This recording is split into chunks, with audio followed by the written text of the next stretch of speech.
વડોદરામાં આરટીઈ પ્રવેશ માટેનો 4/5/2026ના રોજ પ્રથમ રાઉન્ડ શરૂ થયો છે. વડોદરા જિલ્લામાં કુલ 11,546 અરજીઓ આરટીઈ હેઠળ પ્રવેશ માટે આવી હતી. તે પૈકી 8,769 અપ્રૂવડ થઈ હતી.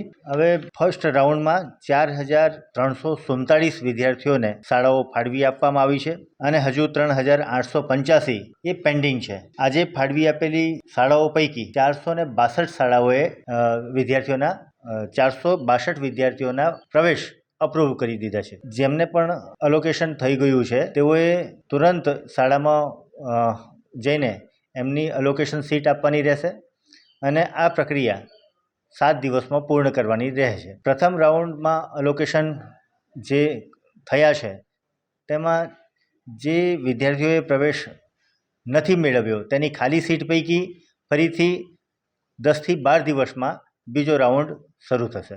કુલ 8,770 ફોર્મ મંજૂર કરવામાં આવ્યા હતા.